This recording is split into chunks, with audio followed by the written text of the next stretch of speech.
Yap, salam Zona Bola. Oke teman-teman, balik lagi di channel Zona Bola. Kali ini gue mau bahas bagaimana sih peluang Indonesia untuk bisa lolos ke babak 16 besar ke babak 6 maksud gue ke babak 16 besar Piala Asia Qatar kali ini teman-teman.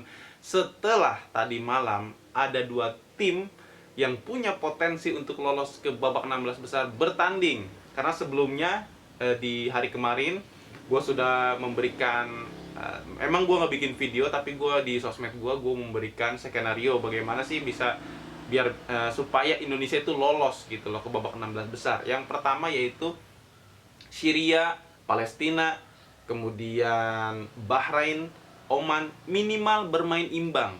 Maka Indonesia sebelum bertanding berhadapan dengan Jepang, kalau keempat tim ini yang sudah bertanding ini ada yang mendapatkan hasil imbang atau kalah, maka sudah dipastikan sebelum bertanding berhadapan dengan Jepang kita akan lolos. Tetapi ternyata ceritanya menjadi berubah setelah Syria bisa menang 1-0 lawan India. Kemudian Palestina bisa menang 3-0 dari Hong Kong. Ini menjadikan kita berada di lubang jarum teman-teman. Jadi sangat tipis sekali, sangat kecil sekali kemungkinan kita untuk bisa lolos. Di mana sebelumnya kemungkinan itu sangat besar kita bisa lolos karena pertandingan kedua negara itu belum bertanding, karena harapan itu masih ada. Kita berharap bahwa Syria bisa imbang atau kalah dari India, dan Hong Kong bisa menahan Palestina. Tapi ternyata faktanya adalah kedua tim itu, Syria dan Palestina, bisa mengalahkan Hong Kong dan India masing-masing teman-teman. Itu artinya Syria sudah memastikan diri untuk lolos ke 16 besar bersama dengan Palestina. Menyisakan 2 slot lagi teman-teman yang masih diperebutkan oleh 3 negara, Bahrain, Indonesia, dan Oman. Masih ada 2 slot lagi teman-teman. Dan posisi sekarang adalah peringkat pertama untuk peringkat 3 terbaik adalah Palestina. Kemudian yang kedua adalah Syria. Kemudian yang ketiga Bahrain, meskipun belum bermain tapi poinnya sudah 3. Dan selisih gol kalau nggak salah dia -1 kalau nggak salah. Dan posisi keempatnya ada Indonesia. Tetapi posisi Indonesia sangat-sangat terancam oleh Oman teman-teman.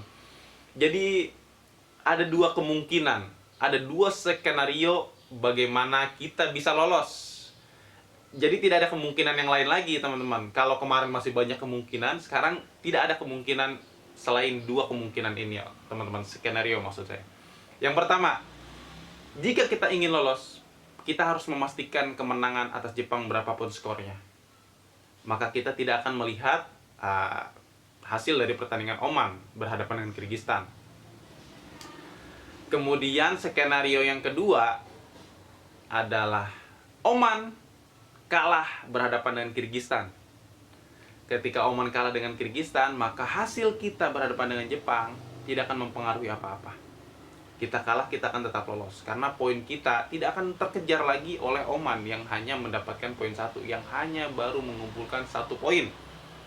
Jadi ini sangat-sangat menegangkan sebetulnya teman-teman, sangat-sangat membuat kita sebetulnya tidak bisa rileks jadi anak-anak Indonesia nanti mainnya, menurut gua ya. Karena apa? Karena harapan mereka di pertandingan kemarin itu, jika Syria bisa ditahan, jadi itu udah memastikan diri Indonesia untuk lolos.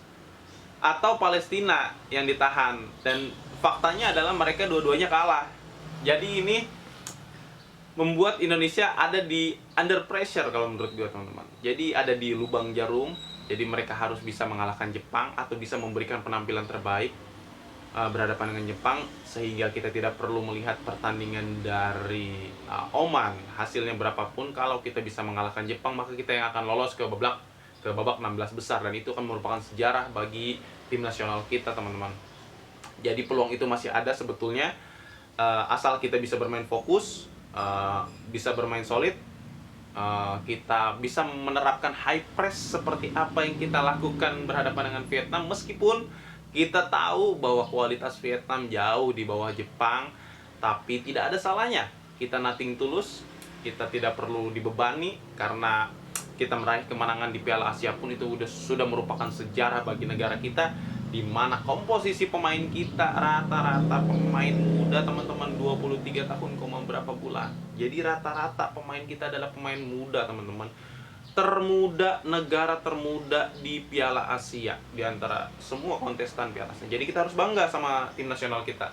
Dan peluang itu tetap ada teman-teman. Yang penting kita bisa kalahkan Jepang berapapun skornya.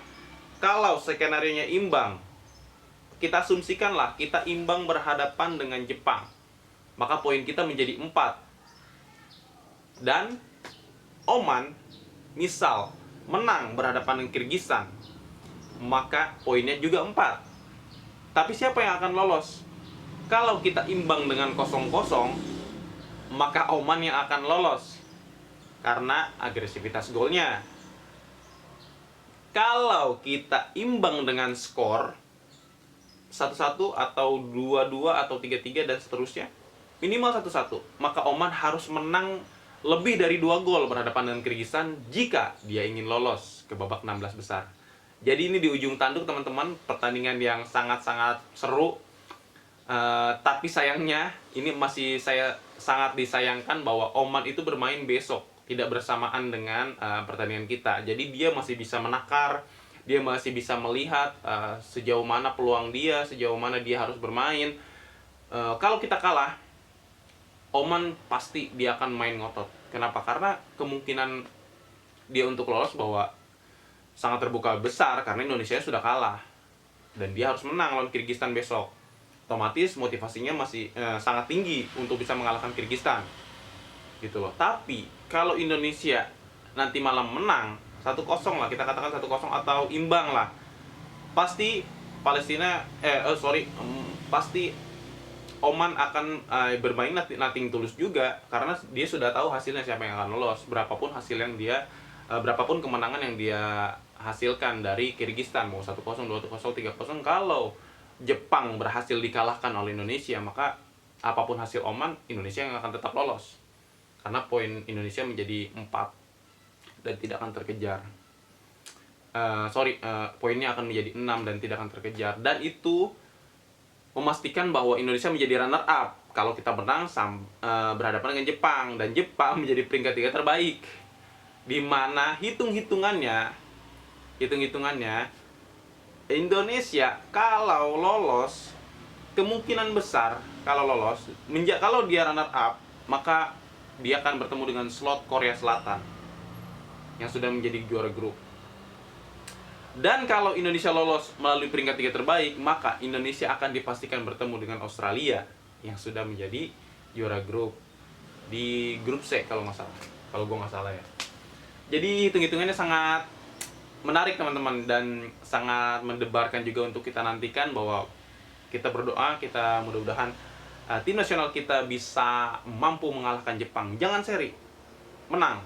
Kita harus yakin kita bisa menang.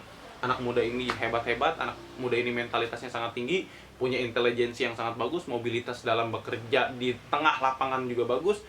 Jadi sebelum 90 menit berakhir, kita harus memastikan kemenangan atas Jepang teman-teman. Bisa nggak? Bisa. Kita yakin pasti bisa. Oke, mungkin informasi itu aja yang bisa gue sampaikan dan update terbaru dari Piala Asia. Dan nanti gue akan update lagi perkembangan tim nasional. Mungkin setelah pertandingan Jepang, setelah kita melihat hasil dari pertandingan Jepang, kemungkinan itu masih akan bisa terjadi. Gue berharap Indonesia tidak ketergantungan terhadap pertandingan Oman dan Kirgistan. Kita harus fokus kepada pertandingan lawan Jepang. Kita harus menang minimal seri dengan skor. Oke teman-teman, mungkin itu aja yang dapat gue sampaikan. Salam Zona Bola.